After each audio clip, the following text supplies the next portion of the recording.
Hello there, and thanks for joining me. I'm digital artist Aaron Rutten, and in this video, I'm going to discuss the 7 elements of art. All art can be broken down into 7 individual elements. Those are texture, form, space, shape, color, value, and line. All artwork uses at least one of these elements, if not several. So let's start up in the top left with texture. Texture can be used to give your piece a sense of tangibility. It helps objects look used, it helps them look like they're in an environment. It makes the painting look like you can reach out and you can touch something and feel the material that it's made out of. You can see in this painting here that I created, I've used a lot of texture on the walls and all of the concrete. There's all kinds of filth and dirt and cigarette butts and things on the ground. You can see that the clothes have their own fabric texture, and then there's also some stains and dirt and different things. So that makes the condition of all of these elements in this scene really obvious. The next two elements that we'll look at are shape and form, and shape and form kind of work together. Shape is the silhouette or the outline of a shape, and form is three-dimensional contour. So you could think of shape as two-dimensional, whereas form is three-dimensional. So here's an example of shape. This is an abstract piece, and you can see it looks very two-dimensional. There's just kind of these flat layers and not a whole lot going on. There are forms that are implied, but there isn't any three-dimensional shading that really gives it proper form. So it looks really flat. If we compare that to this example here, I've used three-dimensional shading on this spherical shape and on this character that's pushing this ball here, and you can see that they're nice and contoured and three-dimensional. They don't look flat. They look like they're three-dimensional objects that have a particular contour. In this case, this is a spherical contour, and this person is made up of multiple primitive shapes like cylinders and spheres and cubes to make up its contour. I'm using both shape and form because there is a circular shape that makes up the silhouette of this sphere, and there's a silhouette shape of the character here as well. So shape and form often work together. Next we'll move on to space, and space is the positive or negative space in a composition. Positive space is your subject, and negative space is the empty space surrounding your subject.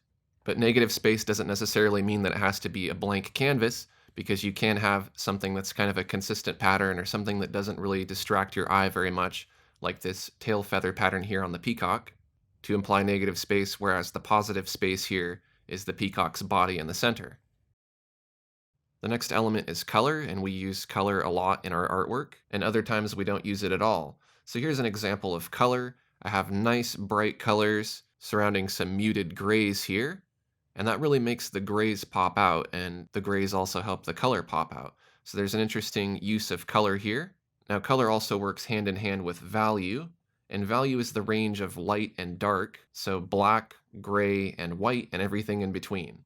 As I mentioned, color and value work together. Here's an example of where I'm only using one color, which makes this a monochromatic color scheme. So the color that I've chosen here is this brownish yellow hue, but underneath that is a whole bunch of ranges of values or light and dark tones, so black, white, gray, and everything in between.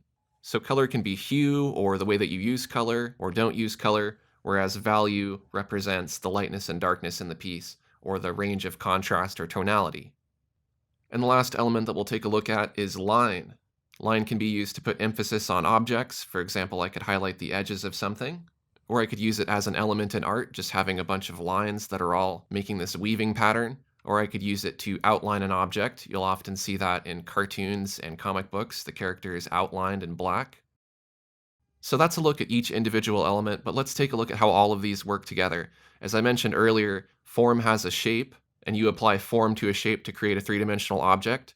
To create that form, you're using a combination of value and color together to create that three-dimensional shading. I'm using a line here on these highlights to add some little emphasis, and if I wanted to, I could outline the edges of something to make it stand out more. And if I wanted, I could add texture to a piece to help convey the material of that particular object. And as I'm composing my piece, I'm using space. I'm deciding the distance between each of these elements. Where do I want them placed? Where do I want the negative space? Where do I want the positive space? And so if I go through these paintings again, you can see that I'm using nearly all of these elements in each of these paintings. There's negative space here, there's texture, there's form, there's a shape, there's color, there's value. You can see there's lines here along the edges. There's things that are emphasized with these little highlight areas. There's the lines here on the wall, there's the shadows. In this example, there's definitely shape and form as we looked at earlier. There's also negative space in the composition. I've decided not to use very much color here. It's actually very, very muted and desaturated, but that's a use of color, and there's a wide range of values. Line can be seen along the edges of the character here to help the arm stand out against the sphere in the background. You can also see a little bit of line along the edge of the sphere here. In this example, we have positive and negative space that we looked at earlier. We have the texture of the feathers. We have lots of color going on here and lots of value as well. There's lines here in the feathers and outlining the feathers here. Now this example is only using some elements. There's positive and negative space. There's texture, which you can see in the background here. There's shape, there's color, and there's line, and there's value, but there isn't any form. I haven't done any three-dimensional shading here. So you don't have to use all 7 of the elements. You can use as many as you want, but again, as I mentioned, you're going to have to use at least one if you're making art. Here's another example of where I haven't used all 7 elements. I've used space, I've used color, I've used line, I've used shape, and I've used value, but again, I haven't used any form. There's no three-dimensional objects in this piece. It's all flat 2D shapes. In this example, I've used a lot of form. There's a lot of different three-dimensional shapes. I've added lots of texture. There's positive and negative space. There's a minimal use of color with this monochromatic color scheme. And there's lots of lines which you can see on the edges of the buildings and the windows and everywhere else. In this example, there's a little bit of texture. There isn't really any positive or negative space being used in this piece. It's all pretty well covered. There's the shape of the lines, but there's also form that's implied by having all these interwoven strands here. You could imagine that there's a bunch of cylinders interweaving with each other. I've also used color and value. So hopefully now you better understand the 7 elements of art, and you can leverage them in your own artwork. If you found this information helpful, take a quick second to like this video, and if you're new to my channel, I'd love to have you subscribe. I have a lot more digital art tutorials like this.